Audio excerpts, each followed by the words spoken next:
여기 기상악화로 인해 우연히 한국에 오게 되었다는 프랑스 여성 럭비팀이 있습니다. 이들은 소중한 휴가를 한국 따위에 쓸 수 없다며 분통을 터뜨리는데요. 하지만 이들은 한국인 공항 직원의 놀라운 제안을 듣게 되고 결국 충격적인 선택을 감행하기로 했다고 합니다. 그렇다면 이들에게는 대체 무슨 일이 있었던 것인지 자세한 내용 살펴보도록 하겠습니다. 프랑스 여성의 사연입니다. 안녕하세요. 저는 프랑스 출신의 레아라고 합니다. 저는 고등부 여자 럭비 선수로 활동하고 있고 최근 저희 팀은 국제 청소년 럭비 대회에서 우승까지 거머쥐는 엄청난 쾌거를 이뤄냈는데요. 그래서 감독님은 약속한 대로 저희에게 해외 전지훈련을 보내주기로 하셨습니다. 사실 이건 명목상으로만 전지훈련이지 휴가와 다름없었기에 저희는 환호성을 지르며 기뻐했어요. 저희가 여행지로 정한 곳은 바로 일본이었는데요. 저희가 일본을 선택한 이유는 그냥 막연히 유럽과 멀리 떨어져 있는 아시아 대륙에 흥미를 느꼈기 때문입니다. 그리고 아시아에서 가장 인지도가 높은 국가는 일본이므로 자연스럽게 일본으로 가게 된 거죠. 감독님은 비행기 값이 많이 나온다며 유럽 국가를 선택하라고 하셨지만 부모님조차 제어할 수 없는 저희의 고집을 감독님이 어찌할 수는 없었기에 그렇게 저희는 일본으로 가게 되었어요. 그러나 일본에 간다는 기쁨도 잠시 저희는 비행기에서부터 엄청난 위기를 겪고 말았는데요. 왜냐하면 저희가 일본에 거의 다다를 무렵 그만 강풍을 만나게 되었거든요. 결국 비행기 기체에 결함이 생겨 어쩔 수 없이 문제가 생긴 지점에서 가장 가까운 인천공항에 착륙하게 되었죠. 그러나 일본 항공사 측은 비행기 수리가 완료되는 대로 일본으로 데려다 주겠다고 했지만 수리가 언제쯤 완료되는지는 말해주지도 않고 금전적인 보상도 없다는 황당한 태도만을 보이더군요. 저희는 일정상의 문제 때문에 언제 수리될지 모르는 비행기를 기다릴 여유도 없었고 안 그래도 무리해서 일본으로 오게 되었기에 추가금을 들여 일본행 비행기 티켓을 추가적으로 구매할 수도 없었어요. 즉, 저희는 일본 대신 한국 여행을 하게 생긴 것입니다. 이런 예기치 못한 상황에 친구들은 좌절한 채 눈물을 보이기 시작했어요. 몇 주에 걸쳐 세운 계획은 허무하게 날아간 셈이 되기도 했고 한국은 럭비로 그렇게 유명한 국가도 아니기에 그다지 흥미가 가지도 않았거든요. 그러나 저희에겐 현실을 받아들이는 것 외엔 별다른 방법이 없었죠. 하지만 저희가 절망한 채 입국 수속 절차를 밟으려고 할 때 저희는 정말 충격적인 경험을 하게 되었는데요. 왜냐하면 한국 공항의 입국 수속 절차는 정말 터무니없을 정도로 신속했거든요. 한국의 공항은 모든 인프라를 최첨단 기술로 대체했고 입국 수속도 그저 QR코드 스캔 한 번이면 전부 완료되었기에 저희는 정말 눈 깜짝할 새에 수속을 전부 마칠 수 있었습니다. 사실 유럽 내의 다른 국가들에서 열리는 럭비 대회에 여러 차례 참여해본 저희는 이 같은 기술이 정말 특별하다는 것을 그 누구보다 잘 알고 있습니다. 유럽 공항에서는 아직도 모든 작업을 수기로 작성하는 경우도 많고 직원들은 너무나도 게을러서 승객들이 빼곡하게 줄을 서고 있음에도 자신들끼리 대화를 하거나 개인적인 전화를 받는 등의 행동을 하며 여유를 부리곤 하거든요. 그래서 한국에서는 10분 만에 처리될 일도 유럽에서는 3시간, 4시간 걸리는 일이 다반사입니다. 심지어 특정 국가의 단체 관광객들이라도 마주친다면 그때는 정말 상상조차 하기 싫죠. 하지만 한국은 저희에게 난생 처음 보는 놀라운 모습을 보여줬고 그렇게 저희는 한국은 뭔가 다를 거라는 희망을 품을 수 있었습니다.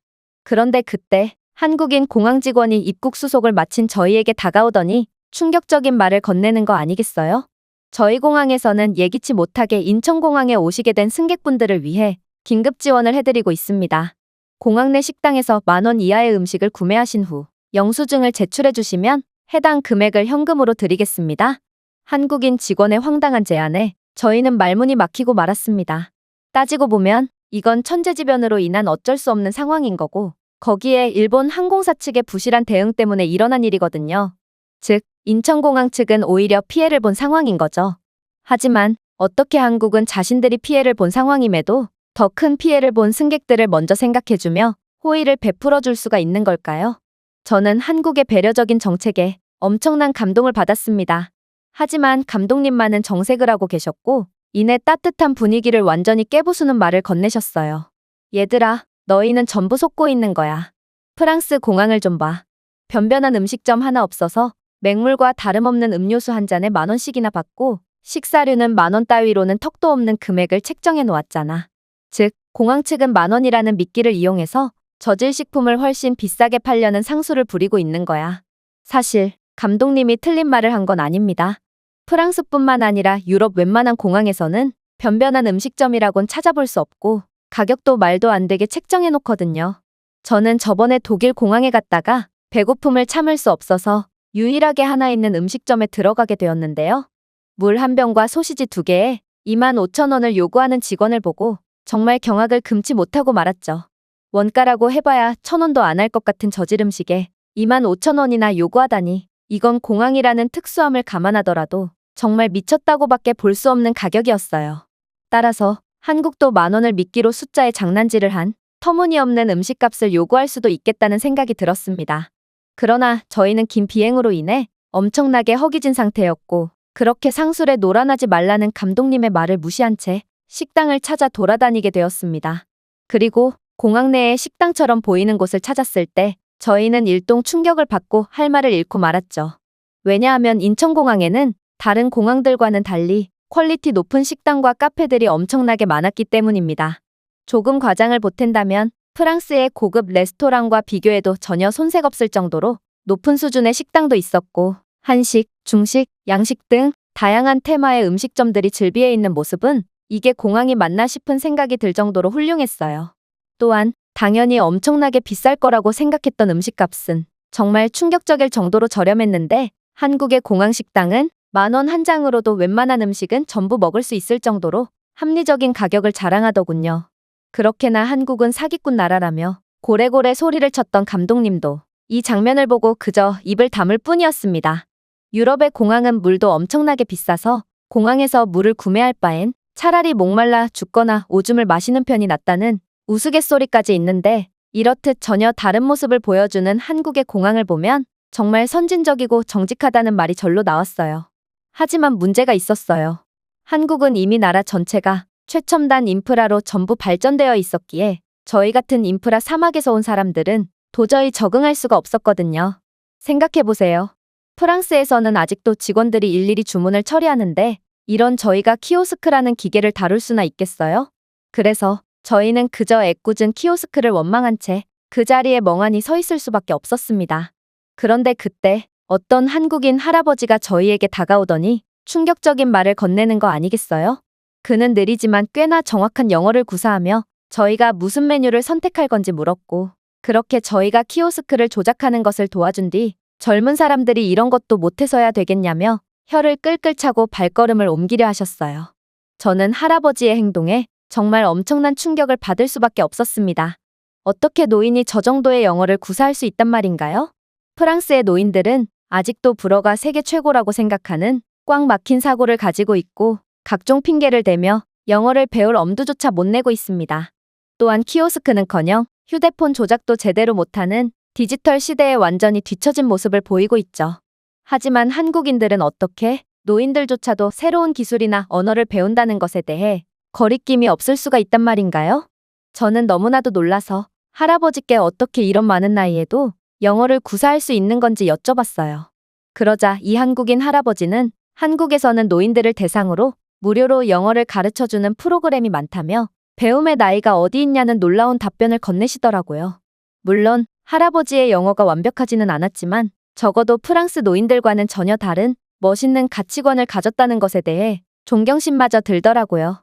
한국인들은 나이가 많건 적건 새로운 것을 배우는 것에 대해 전혀 두려움이 없었고 그래서 유럽에서는 절대로 널리 보급될 수 없는 키오스크 같은 최신 기계가 한국에서는 당연하다는 듯이 사용되고 있는 것 같았어요. 어쨌든 그렇게 저희는 한국인 할아버지 덕에 음식 주문을 마칠 수 있었고 불고기와 떡갈비, 비빔밥 등 다양한 한식을 주문해서 함께 나눠 먹었습니다. 특히나 여전히 한국에 대해 못 믿어하는 듯한 표정을 짓던 감독님은 된장찌개를 거의 뚝배기째 들고 마시는 개걸스러운 모습까지 보여줬고 저희가 도저히 배불러서 먹지 못한 잔반까지 전부 싹싹 긁어먹는 웃지 못할 모습까지 보여주더라고요. 그렇게 저희는 한국 공항의 호의 덕에 푸짐한 식사를 마칠 수 있었고 이제 한국에서의 시간을 즐기기로 했습니다. 그런데 그때 일본 항공사 측에서 충격적인 이야기를 꺼내는 거 아니겠어요? 이들은 방송으로 저희를 호출하더니 아무래도 기상 상황이 많이 좋아졌고 기체 결함도 매우 사소하다고 밝혀져서 몇 시간 내에 다시 일본으로 출발할 수 있으니 준비해달라고 했는데요. 이건 저희에게 분명 좋은 소식이었지만 저희 모두는 그다지 표정이 좋지 못했습니다. 짧은 시간이었지만 저희는 이미 한국에 정이 들어버렸고 이 나라에 대해 궁금해지던 참이었거든요. 그렇게 저희는 울상을 지으며 깊은 고민에 잠겼습니다. 그때 다시 인천공항 직원이 나서더니 시간이 남은 것 같은데 한국을 맛보기로라도 잠시 경험해보는 게 어떻겠냐는 놀라운 제안을 건네더군요. 저희는 그게 어떻게 가능한 건지 의아해했는데요. 이런 저희의 표정을 읽은 직원은 한국에는 환승투어라는 시스템이 존재해서 한국의 경유로 방문한 관광객들이 한국을 체험하고 갈 수 있다고 말했습니다. 이건 정말 환상적이었어요. 사실 프랑스의 경우에는 공항과 도심이 멀리 떨어져 있는 경우가 많고 교통도 형편없어서 이런 시스템은 정말 상상도 할 수 없거든요. 하지만 한국 공항은 지하철과 버스뿐만 아니라 기차까지 연결되어 있는 그야말로 엄청난 편의성을 보여주고 있었고, 따라서 분산된 교통 덕분에 이렇게 정시를 반드시 맞추는 놀라운 투어가 가능한 듯 보였습니다. 어쨌든 그렇게 저희는 한국에 기발한 아이디어에 감탄하며 한국의 전통을 한눈에 볼 수 있는 경복궁을 선택했는데요. 직접 방문한 경복궁은 정말 놀라웠어요. 이곳은 그야말로 한국의 매력을 전부 엿볼 수 있는 신비로운 장소였거든요. 최첨단 시설과 고도로 발전한 도시와 더불어 전통적인 멋이 공존하고 있는 경복궁은 수많은 고층 빌딩 사이에서도 우아한 멋을 뽐내며 동양의 전통적인 아름다움을 보여주고 있더라고요. 특히나 한국의 전통 의상인 한복은 또 어찌나 예쁘던지 저희는 전부 한복에서 눈을 떼지 못했을 정도로 한복에 푹 빠져버렸습니다. 물론 감독님은 여기서도 가만히 있지 않더라고요. 그는 한복을 입은 한국 여성들만 보면 어김없이 접근해서 사진을 같이 찍자고 부탁했고, 결국 저는 감독님의 개인 사진기사로 전락하고 말았습니다. 제가 감독님께 왜 한복을 입은 남자들과는 사진을 찍지 않냐고 물어보니 감독님은 그저 말없이 고개를 돌릴 뿐이었죠. 어쨌든 저희는 경복궁을 둘러보며 전통 카페와 기념품 상점에서 여러 가지를 구매하기도 했는데, 한국은 환전을 하지 않아도 카드 하나만으로도 모든 결제가 가능하다는 점에서 너무나도 편리한 모습을 보여주더라고요. 심지어 노점상에서도 카드를 사용할 수 있는 점은 정말 놀라웠어요. 한국인들은 나이가 지긋하신 할머니조차 휴대폰으로 모바일 결제를 하는 걸로 보아 반드시 현금을 가지고 다니는 저희 같은 프랑스인들은 한국인들에 비해 한참이나 뒤처져 있다는 것을 느끼기도 했지만 말이에요.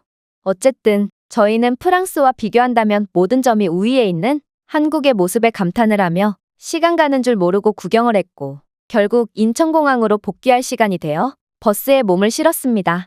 그리고 그렇게 버스에 탄 저희는 마치 도축장에 끌려가는 소처럼 아무 말도 안 한 채 조용히 창밖만 바라봤죠. 아무래도 저희 모두는 이대로 한국을 떠나기엔 한국을 너무 사랑하게 된 모양이었습니다. 그래서 공항에 도착한 저는 용기를 내어 그냥 일본에 가지 말고 한국에서 여행을 이어나가자는 말을 꺼내봤는데요. 그러자 친구들의 표정이 밝아지더니 모두가 제 말에 공감하며 한국에 남자고 말하더라고요. 하지만 감독님의 생각은 달랐습니다. 얘들아, 우리에게 선택권이 없었을 때는 어쩔 수 없었지만 선택권이 생긴 지금이라면 일본을 가야 하는 게 맞지 않겠니? 우리가 예약을 취소함으로써 발생하는 각종 수수료를 생각해보렴. 저희는 추가금 따위는 아무래도 상관이 없었지만 학부모 대신 저희를 통솔하는 감독님의 입장은 조금 다른 모양이었어요. 그렇게 저희는 굳은 표정으로 일본 항공사 측이 내민 종이에 서명을 하러 갔고, 이제는 도저히 가망이 없다고 생각한 그 순간 감독님이 일본 항공사 측에 충격적인 말을 건네는 거 아니겠어요?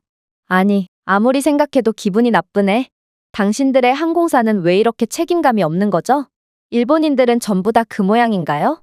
이렇게 정확한 공지도 없고 책임감도 없이 제멋대로 운영한다면 피해는 승객인 우리와 한국의 공항 측이 전부 떠안아야 하잖아요.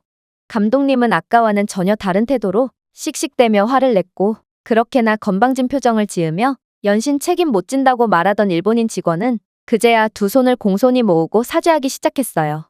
하지만 감독님은 서명란에 F로 시작하는 욕설만을 적은 채로 그대로 뒤돌아섰고, 저희 보고 수수료는 전부 자신이 부담할 테니 일본 따위는 가지 말자고 말씀하셨죠. 감독님의 말을 들은 저희는 환호했고, 그렇게 저희는 한국을 여행할 수 있게 되었습니다. 그리고 서울로 가는 버스를 기다리면서 아까 환승 투어를 함께했던 수많은 외국인들을 마주친 걸로 보아 일본에 가려다가 마음이 바뀌어 한국을 고르게 된 사람은 저희 말고도 엄청나게 많은 모양이었어요.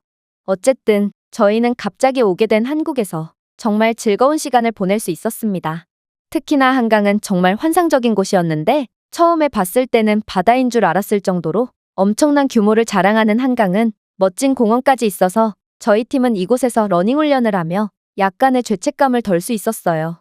프랑스에서는 새벽에 공원을 간다는 건 정말 자살행위나 다름없을 정도로 위험한데 한국의 새벽 한강공원에는 맥주를 마시며 하루를 마무리하는 사람들과 저희처럼 운동을 하는 사람들이 어우러져 있어서 굉장히 인상 깊더군요. 그 외에도 저는 눈물이 날 정도로 친절한 한국인들과 세계 최고의 한국 인프라를 경험하며 한국에서의 시간을 한껏 즐겼고 제가 이런 나라를 두고 일본 따위를 선택했었다는 사실이 부끄러워질 만큼 많은 잊지 못할 추억들을 남길 수 있었습니다. 감독님께서는 저희가 나중에 좋은 실업팀을 찾거나 좋은 대학교에 진학한다면 자신의 사비를 들여서라도 한국에 한 번 더 데려와 주겠다고 했기에 저는 한국에 한 번 더 오기 위해 최선을 다할 생각입니다. 감독님은 한국에서 그 누구보다 즐거워 보이던데 이게 정말 저희를 위한 조건인지는 모르겠지만 말이에요. 이 외국인의 글은 여기까지입니다. 우연히 오게 된 한국에서 즐거운 시간을 보낼 수 있었던 프랑스 여성의 사연이었습니다. 제가 준비해온 내용은 여기까지입니다. 끝까지 시청해주셔서 진심으로 감사드리며 여러분들의 구독과 좋아요, 알림 설정은 영상 제작에 큰 힘이 됩니다. 이상 세모튜브였습니다.